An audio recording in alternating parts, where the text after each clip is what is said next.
Bonjour, aujourd'hui je vais faire une vidéo un peu particulière parce que je la dédie à mon fils et à ma nièce Corinne qui tous les deux ont décidé d'arrêter de fumer.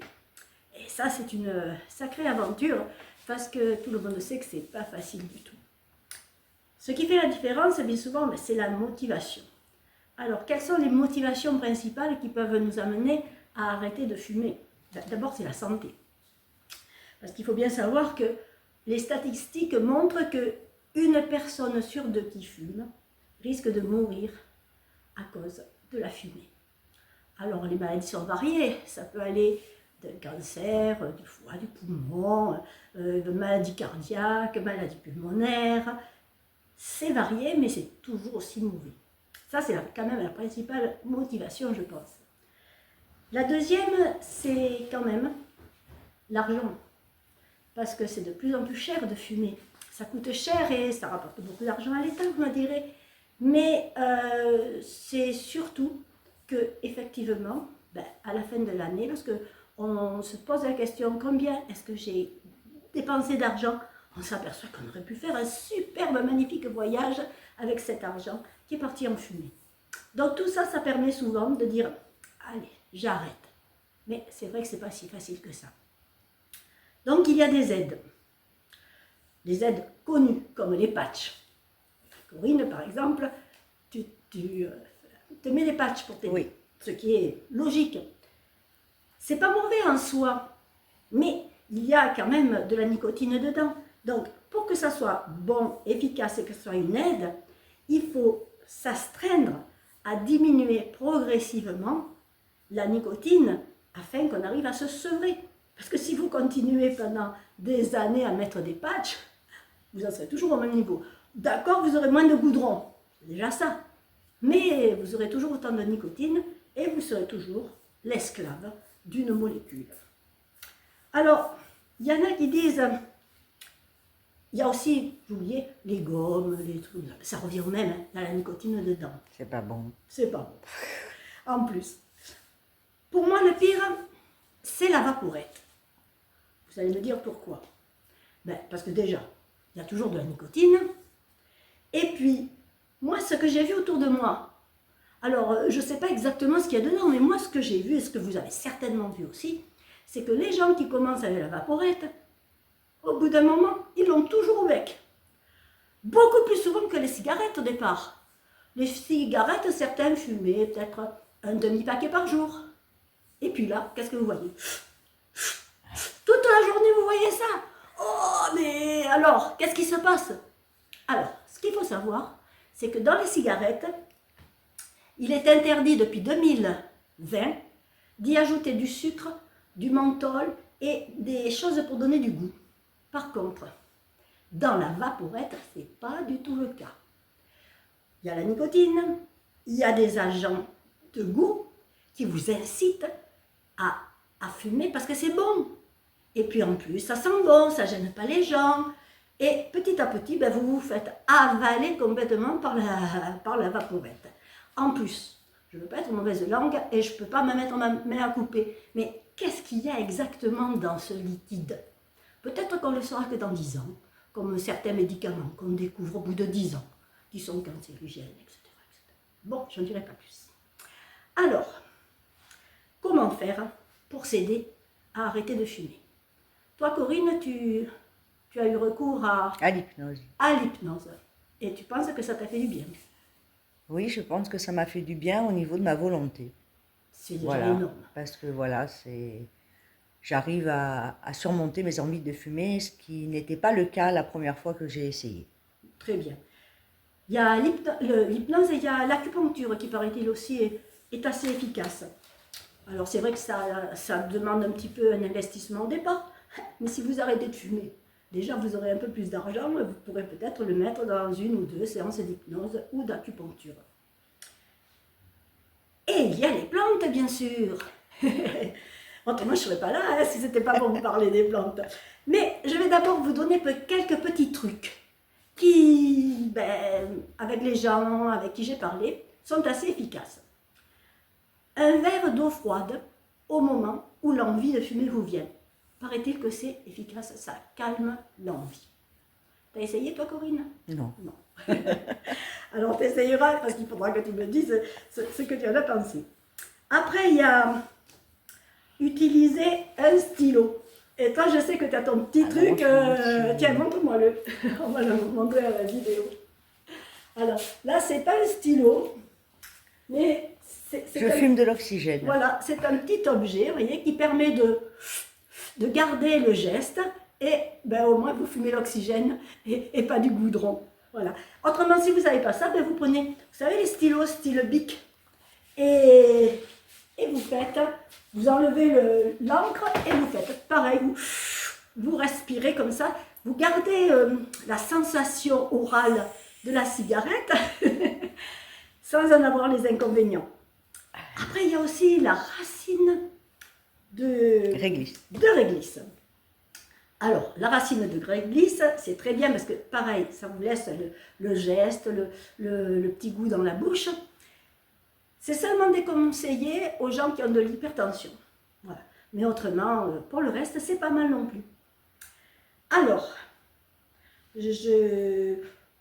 l'avantage avec la racine, justement, c'est aussi que, contrairement au chewing-gum ou aux gommes, le chewing-gum particulièrement, ça donne souvent après de l'aérophagie, enfin, alors que là, la racine de réglisse, ça a bon goût, ça fait du bien, et ma foi, ça, à part si vous avez de l'hypertension, il n'y a pas d'inconvénient. Alors, on arrive aux plantes. Vous avez vu, j'ai une belle collection, là, je vais vous expliquer tout ça. Si vous allez voir un naturopathe ou à la pharmacie, on va vous parler de 3 plantes qui sont très à la mode. C'est le kunzu, la lobélie, je regarde pour ne pas me tromper, et le griffonia. Elles sont, paraît-il, super. Elles aident sur le plan nerveux, elles aident pour le plan bronchique. Oui, mais elles viennent du bout du monde. Et pourquoi on n'utiliserait pas des plantes de chez nous qui ont les mêmes capacités? Alors ça, il y a la question de la mode. Ce qui vient de loin, c'est toujours mieux. Bon, vous savez que moi, c'est pas mon avis. Donc moi, je vais vous parler de plantes bien de chez nous, qu'on peut cueillir nous-mêmes, qu'on peut après utiliser en faisant des teintures mères. Et vous verrez, en plus, vous avez le plaisir de faire les choses vous-même. Et ça coûte moins cher. Alors, j'ai préparé un petit tableau que vous pouvez faire une capture vidéo si vous voulez. Tu veux nous lire le nom pour voir si on les voit bien? Le millepertuis, le figuier, la mélisse, le fenouil, le plantain, l'eucalyptus, l'aubépine et la pâquerette. Voilà. Toutes ces plantes viennent de chez nous, ont les mêmes qualités que les 3 plantes dont je vous ai parlé. Alors, en vérité, quels sont les problèmes? Le problème principal, c'est le problème nerveux. Lorsqu'on arrête de fumer, si on ne met pas de patch, ou si on veut diminuer les patchs petit à petit, qu'est-ce qui se passe? Eh bien, on se sent angoissé, stressé, on a envie de se bagarrer avec son conjoint. Non, je ne vous le conseille pas. Mais, par exemple, toi, Corinne, qui a commencé avec les patchs, il va bien falloir que tu diminues. Ah, ça y est déjà. Ça y est, c'est bien. Et lorsque tu auras diminué, ben peut-être les plantes que je vais te préparer vont pouvoir t'aider à être moins stressé. Le deuxième problème, c'est les problèmes bronchiques. On sait très bien, tout le monde connaît la toux de fumeur, et le matin, on essaye d'expectorer, c'est pas facile. Et puis, il y a des maladies typiques, qui sont des maladies du poumon, qui viennent de la fumée. Comment ça s'appelle? Ce que j'ai? Ouais, ce que tu as. L'emphysème. L'emphysème, qui est très embêtant, très dangereux, et il y en a beaucoup. Et donc, lorsqu'on sait ça, ça donne une grosse motivation pour arrêter de fumer. Et là, les plantes dont je vous ai parlé sont aussi des plantes qui aident, je vais vous donner plus de détails après, à l'expectoration. Et après, vous avez la fatigue. Souvent, on est fatigué parce qu'on dort mal. Donc, les plantes dont je vais vous parler sont aussi un peu des boosters. Tout en n'énervant pas. C'est ça qui est fantastique avec les plantes. C'est que ça peut être en même temps calmant et en même temps revigorant. Vive les plantes. Et après, il y a la prise de poids. Mais alors, comme je dis souvent, bon, je sais que je ne me fais pas des amis en disant ça, mais la prise de poids, c'est un faux problème, dans le sens où le fait de ne pas fumer donne de l'appétit. Bien sûr, notre estomac n'est plus plein de fumée, de goudron et tout ça, donc ça donne faim. Mais il faut se surveiller. Si vous avez l'habitude de manger 3 cuillerées de riz, n'en mangez pas 6. Si vous avez l'habitude de manger un beefsteak de 100 grammes, n'en mangez pas un de 200. Et vous verrez que vous n'allez pas tant que ça grossir. Et surtout, bien sûr, évitez les bonbons pour remplacer la cigarette. Utilisez plutôt le verre d'eau fraîche. Alors, je vais donc vous proposer un cocktail que je vais fabriquer devant vous et qui va vous permettre de réduire tous ces problèmes. Alors, d'abord, je vais vous parler d'une plante. Alors, malheureusement, ici en Provence, dans les vallées, elle est plus fleurie en ce moment. Je vous la montre. C'est le millepertuis. On la voit bien? Oui. Voilà, le millepertuis. Si vous allez à la montagne ou dans le nord de la France, vous en trouverez peut-être encore de fleuris. Moi, je l'ai ramassé il n'y a pas très longtemps d'ailleurs à la montagne. Alors, comment ça se passe? Je ramasse la plante. Je la mets tout simplement à sécher. Et moi, je suis pour la simplicité, vous le savez. Donc, on ne va pas étaler, on ne va pas faire des trucs fantastiques. On le met dans un sac à papier. Ensuite, une fois qu'elle est bien sèche, eh bien, on les graine. Voilà, dans un panier, une assiette. Voilà. Et là, j'ai ma plante séchée et égrenée. Pourquoi sécher? Tu le sais, Corinne? Ben, non. Je vais t'aider. Ah, pour la faire avec de l'alcool à 45 degrés. Eh Oui, enfin, je le savais, mais... oui. Voilà. Là, je vous indique oui. les choses les plus simples. Si vous avez les plantes fraîches, vous pouvez les faire avec des plantes fraîches, mais il vous faut de l'alcool à 90-95. Et en France, c'est très difficile d'en avoir. Donc, moi, j'utilise de l'alcool à 45 degrés ou du rhum, tout simplement. Donc... Après, il ne faut pas picoler. Hein. Ah oui, il faut... Attention, c'est pas fait pour... Alors, je vais chercher mon pot. Vous savez que c'est en même temps mon atelier et ma cuisine. Donc, voilà, j'ai mon petit pot. Vous voyez, c'est hyper simple. Il ne faut pas énormément de matériel. Moi, c'est la simplicité qui prime. J'ai un petit pot, tout simple. Dans ce petit pot, je vais y mettre un petit peu de millepertuis. Je tasse quand même un petit peu. Donc, le millepertuis, ça sert à quoi? Eh bien, c'est principe actif. Amène la production de sérotonine, de dopamine et de, j'en ai oublié un, noradrénaline. Ce sont des produits que fabrique notre corps, des hormones, et ce sont des hormones de la joie, la tranquillité, ça calme toutes les angoisses, tout le stress. Donc c'est exactement ce qu'il vous faut. Après, on a aussi révélé que ça aide le millepertuis à la dépendance à la nicotine. Donc ça va aussi vous aider à vous débarrasser de cette dépendance. Et il y a beaucoup de témoignages de fumeurs qui ont apprécié beaucoup de s'aider à leur sevrage grâce au millepertuis. Autre chose qui va pouvoir vous aider, alors ça, vous connaissez, c'est plus facile. Feuille de figuier. Feuille de figuier.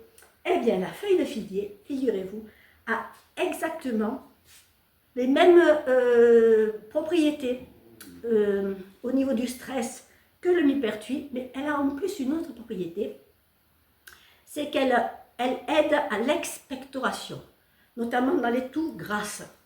Donc c'est un euphorisant, ça rend gai, ça aide à expectorer, et en plus c'est un peu tonique.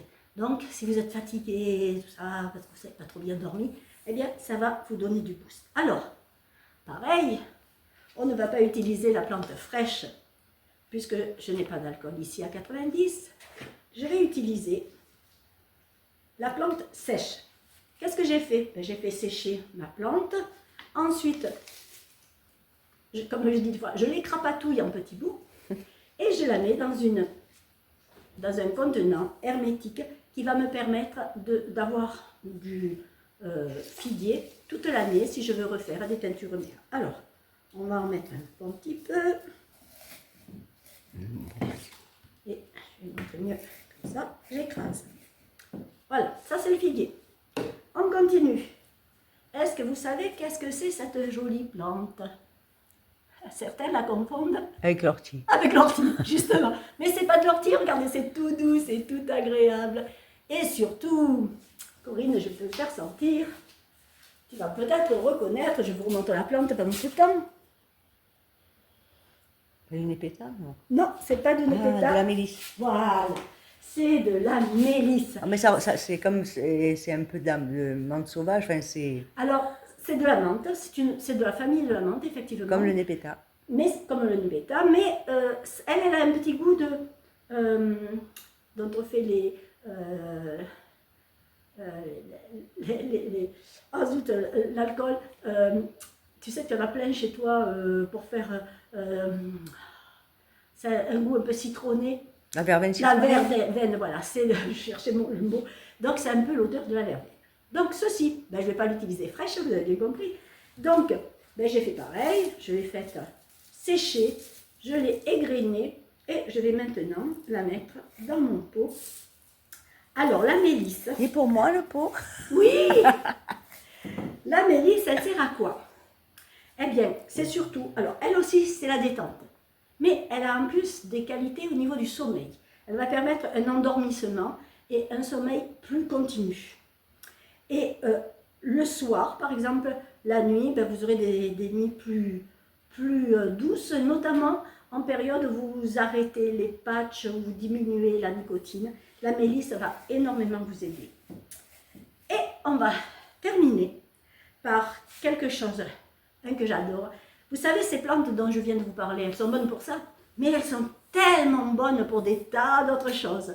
Je vous conseille d'aller voir sur mon blog, dont vous avez l'adresse en haut de ma chaîne YouTube, Ève les images parlent. Vous avez l'adresse de mon blog, le lien avec mon blog. Et là, vous aurez tous les détails sur toutes les plantes dont je vous parle. Alors là, je vais vous parler, Corinne, facile à trouver. Ben, c'est trop loin. Je viens. Hop là. Le fenouil. Le fenouil, exactement. Alors le fenouil, on peut l'utiliser frais, vous savez, lorsque vous allez dans la colline, vous avez ces grosses fleurs jaunes magnifiques.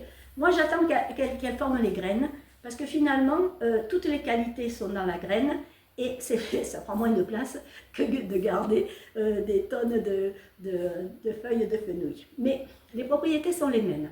Donc, je vais en mettre un bon petit peu dans ma préparation. Voilà. Donc là, vous avez une préparation, on va l'appeler composée, parce qu'il y a quatre éléments. Le millepertuis, les feuilles de figuier, la mélisse et le fenouil. Toutes ces plantes ayant des qualités anti-stress, anti-nervosité, qui aident à l'expectoration, Il favorise le sommeil. qui favorise le sommeil. Le fenouil, c'est un excellent expectorant, mais il a aussi une action digestive. Parce que parfois, lorsqu'on arrête de fumer, ce n'est pas le cas de tout le monde, mais on a des problèmes digestifs, un peu de diarrhée, un peu de constipation. Donc le fenouil va aider à ce niveau-là. Et c'est un stimulant qui va donc vous donner un peu de peps, même si vous êtes fatigué. Alors, jusqu'à là, c'est pas compliqué, hein, vous n'allez pas me dire. Et maintenant, je vais remplir avec mon alcool à 45, bien jusqu'en haut. Je vais fermer le couvercle et surtout, je n'oublierai pas de mettre ce que c'est. Alors Corinne, je vais t'en faire cadeau, mais tu vas me dire, parce que tu sais le problème, combien de temps va-t-il falloir que tu attendes? 3 semaines à mois. Ah oui, et si tu en as besoin, parce que tu as diminué tes patchs dans pas longtemps, ça va être un problème. Ah, ta petite Tati a pensé à tout. Regarde. Ah. Fenouil, mélisse, Ah, millepertuis et figuier. et figuier. Et voilà. Et donc, là, ce sont les teintures mères que j'ai préparées à l'avance. Vous savez, il faut toujours les avoir à l'avance, ces teintures mères. Parce que vous ne savez pas quelle maladie vous allez avoir et de quoi vous allez avoir besoin. Alors, qu'est-ce que je vais faire pour ma petite nièce chérie? Je vais prendre Un flacon. un flacon et je vais mettre un quart figuier, un quart fenouil, un quart mélisse, un quart millepertuis et ça sera utilisable tout de suite. Donc, Génial. dès demain, Super. tu pourras utiliser ça. Mais je vous ai parlé d'autres plantes. Hein, je vous remets le tableau. Il est un petit peu dégringolé. Voilà. Vous voyez que vous pouvez utiliser aussi le plantain, l'eucalyptus, l'aubépine et la pâquerette. Tous sont des qualités au niveau du anti-stress, bronchique. Et donc, si par hasard vous n'avez pas chez vous de la mélisse, vous pouvez prendre du plantain et vous pouvez faire la même chose. Ou c'est vrai que l'aubépine, alors ce qu'il faut savoir au niveau de l'aubépine, souvent on croit qu'il n'y a que les fleurs qui sont bonnes. Mais si vous avez de l'aubépine pas très loin de chez vous, en ce moment elle est plus fleurie. Mais par contre, les feuilles ont exactement les mêmes propriétés. Donc vous pouvez utiliser les feuilles d'aubépine. La pâquerette, c'est un peu trop tard, mais pensez-y l'an prochain, c'est aussi une très bonne plante. Alors, il en existe d'autres, hein. La valériane. Moi, j'aime pas la valériane, je veux dire. Premièrement, elle est horriblement amère. Et en plus, c'est avec la racine qu'on fait les médicaments. Et j'aime pas arracher les plantes, ça là, c'est pas trop dans mon truc. Et il y a aussi la passiflore, mais on n'en a pas tous. Alors, c'est vrai, vous pouvez acheter les plantes séchées en pharmacie phytothérapique ou sur Internet.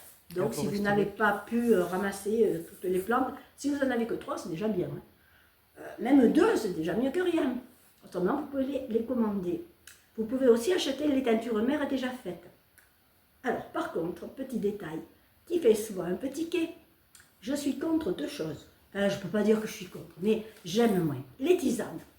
Pourquoi les tisanes, je ne suis pas pour, si ce n'est pour le matin, au lieu de boire un café, vous buvez une tisane, c'est très bien, même dans l'après-midi. Mais pour moi, ce n'est pas un médicament. Parce que les plantes diffusent leurs qualités, leurs propriétés, à moitié dans l'alcool, à moitié dans l'eau. Si vous utilisez des tisanes, eh bien, vous n'avez que les propriétés solubles dans l'eau. Vous n'avez donc qu'une moitié des capacités de votre plante. Oui, mais dans ce cas, il n'y a pas d'eau dans l'alcool à 45 degrés. Et oui, il y en a, puisque l'alcool à 45, c'est quoi? C'est de l'alcool à 90 qui a été coupé en deux avec de l'eau. Donc, comme votre plante est sèche, il n'y a plus d'eau dedans. Et donc, il faut redonner un petit peu de cette eau pour que la plante puisse se diffuser et faire dans la teinture mère la totalité de ses propriétés. On dit le totum de la plante. Après, j'aime pas trop non plus les huiles essentielles. Je les utilise de temps en temps parce qu'il y en a certaines qui sont très, très utiles. Non, le plus titri. Puis à boire, c'est pas top non plus. Non, mais c'est surtout que, premièrement, c'est très cher. Surtout certaines. Si vous prenez de l'hélicryse, alors qu'on peut très bien faire la teinture mère d'hélicryse qui est fantastique, l'hélicryse, un petit truc comme ça vous coûte 20 €. J'exagère peut-être, mais pas loin. En plus, il faut énormément de végétaux pour faire un petit truc tout petit comme ça. C'est un peu gaspillé. Alors que vous avez vu la quantité de plantes, j'en ai pas mis beaucoup. Hein. Et ça va faire un médicament super efficace. Et tu mets pas ta pierre dessus? Oui, je vais la mettre après. Non, là, il n'y aura pas trop besoin. Mais après, il va falloir bien sûr le filtrer et le mettre dans une bouteille, comme vous voyez là. Et vous le gardez indéfiniment. Bravo. Alors, pour en revenir 2 secondes aux huiles essentielles, il ne faut pas, vous le savez, les utiliser pures, parce qu'elles peuvent parfois, notamment l'hélicryse ou l'eucalyptus, être assez violentes. Et on vous dit souvent d'ailleurs qu'il ne faut pas les ingérer. Bon, moi je le dis qu'on peut les ingérer, ça certaines, voilà, ça dépend desquelles. Par contre, la teinture mère que vous aurez faite, à raison de 30 gouttes 2 à 3 fois par jour suivant votre état nerveux, eh bien, elle ne vous fera aucun mal et elle ne vous coûtera que le prix de l'alcool. Voilà, bon courage. Ensuite, on peut les diluer dans l'eau aussi, les teintures mères. Enfin, les gouttes, oui. on les prend pas pures, on Très les dilue bien, dans l'eau. tu as raison de le préciser parce qu'il y a parfois des personnes qui me le demandent. Oui. Les 30 gouttes, on les met dans un verre d'eau ou un verre de jus de fruits, thé, de thé, de n'importe n'importe quoi, pas trop chaud. Et bien sûr, vous pouvez les boire à ce moment-là entre 2 à 4 fois par jour. Si vraiment vous venez de diminuer votre patch et que vous vous sentez comme ça, vous pouvez aller jusqu'à 4 fois par jour. Et puis vous diminuez progressivement. Et un jour, vous arriverez à vous passer de patch, je l'espère. Et je vous souhaite bon courage. À une prochaine vidéo. Au revoir.